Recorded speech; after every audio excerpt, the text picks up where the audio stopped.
Thank you. My questions is going to focus around the yellow crazy ants, which I'm slightly obsessed by. As you should be.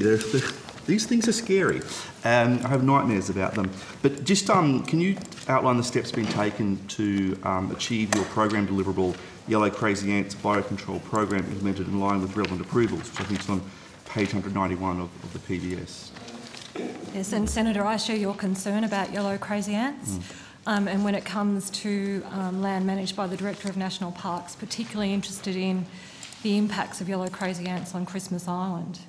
In that what we know is that the introduction of yellow crazy ants there many, many decades ago continues to be an ongoing threat to the biodiversity of Christmas Island. And in fact, because the food supply to the crazy ants increased over the years, the crazy ants are now at a super colony stage at Christmas Island.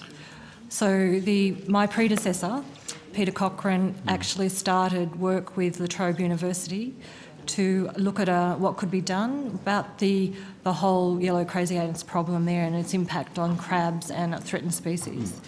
And they've been working for a number of years as to what the solution could be. At the moment, we're controlling them through use of baiting, but that's fairly ineffective. Well, you have to do it every year, and we're just really maintaining the ground. The work that La Trobe University has done, however, has actually said to us that there's a potential to bring in a biological control to Christmas Island, a very, very, very small micro-wasp to break the cycle of food and ant and actually introduce that small wasp that will then eat some of the food supply and will then actually help reduce the number of yellow crazy ants. It's been a very extensive scientific study. It's been going for about 4 years, looking at different things that could be done. And of course, it has to be thorough because introducing any sort of biocontrol is a risk. Okay. So we've reached the stage now where we've taken the advice of the scientists and we've got an application into various government departments to look at importing this small wasp as a biocontrol agent. So what time frame? The application at the moment is before both the Department of Agriculture and also the Department of the Environment, and we're hoping to get the approvals if it is approved in the next few months, and we're hoping to start the program by the end of this year. So it's the plan to eradicate the ants rather than merely contain them. I mean, my own experience is up in far north Queensland, and so yeah. To be realistic, we think we'll be able to control them rather than eradicate them. Okay. We think that what has happened over the last few decades is that the food supply has grown in abundance, and therefore the colonies have grown in accordance with the food supply.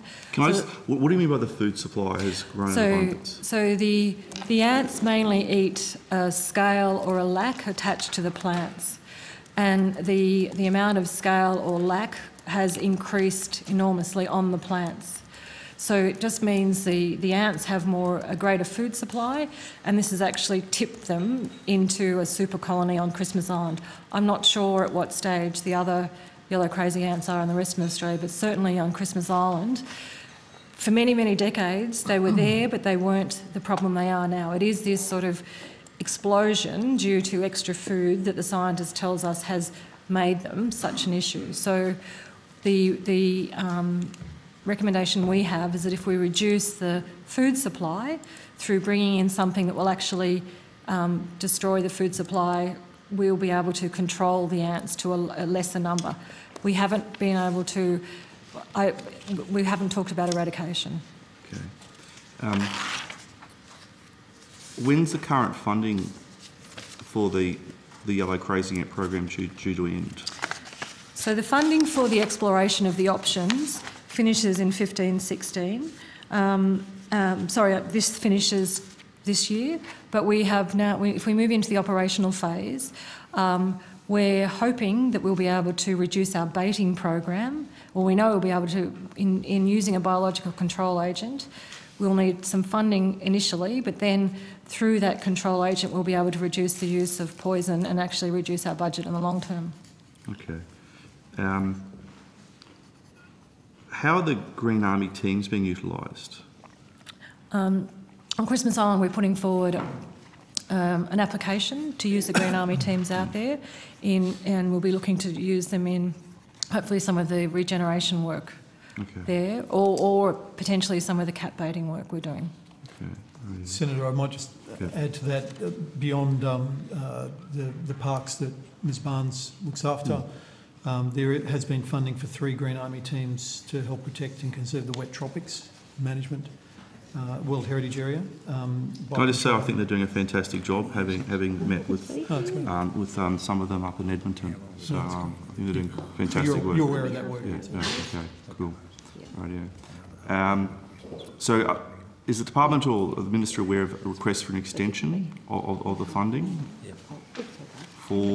especially for the Green Army teams up in far north Queensland? Not aware of an extension. I understand from my briefing here that there will be an application for an additional set of Green Army teams, and we'll consider those. Okay. I think I'm okay at the moment. Thank you, Chair. Okay.